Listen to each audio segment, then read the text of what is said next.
তো hey guys, আজকে ঘুম থেকে উঠতে একটু দেরি হয়ে গেল। তো 8টা বেজে গেছে, আমি ঘুম থেকে এখন শুনে উঠলাম। উঠে যা সবার প্রথম কাজ হলো এই যে মশারিটা তুলবো, বিছানাটা ভালো করে গুঠাবো।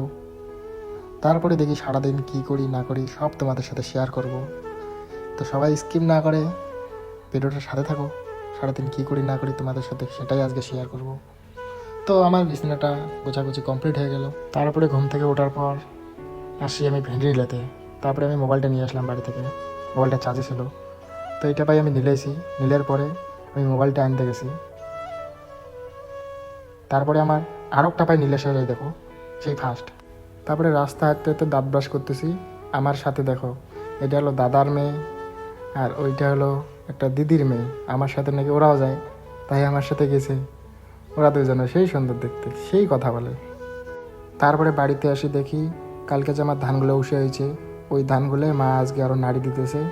তো আমি ওইদিকে গেছিলাম, মা নাড়ি দিতেছে। তারপরে এইটা বানা হয়েছে রাত্রিবেলা খেলার জন্য, ব্যাডমিন্টন।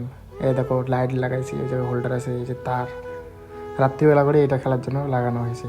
রাত্রিবেলা এখন এটা খেলা হবে। তবে বাইরে তো ধান নাড়ি দেওয়া আছে, তার জন্য বাড়ি থেকে একটা চেয়ার নিয়ে আসলাম। ধানের মধ্যে অত্যাচার করে ছাগল, তার জন্য চেয়ার নিয়ে আসলাম। এই জায়গায় বসে বসে ধান দেখবো আর ধান ঘাটি দেবো। তারপরে আমি ধান ঘাটি দিতেছি। গাইস দেখো কিরম করে ধান ঘাটি দিই আমি, মেয়ে মানুষের মতন ধান ঘাটি দিতেছি আমি, কি কই। তারপরে মা দেখতেছে ভাত তরকারি নাকি হয়ে গেছে। আজকের খাওয়া দাওয়া হলো ডাল, মাছের রসা, আলু, ফুলকপি ভাজা। তাই থালে নিয়ে সোজায় বাইরে চলে আসলাম। টমি আর বিট্টু আসছে খাওয়ার জন্য। তারপরে এই মাগোটাও নাকি ভাত খাবে, আমাকে বলছে আমিও খাবো।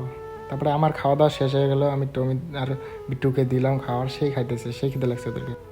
তারপরে 3-4টে ভাই এসছে আমার এইখানে, আমি আসতে বলছি। এই ভিডিওর ব্যাপারে গল্প টল্প করলাম আর কি, ভিডিও করব, ফানি ভিডিও। দাওয়া হয় নাই এখনো, স্নান করা কমপ্লিট। ঠিক আছে গাইস, টাটা। ভিডিওটা ভালো লাগলে লাইক সাবস্ক্রাইব শেয়ার করে দিও, পাশে থেকো, সাপোর্ট করো। টাটা।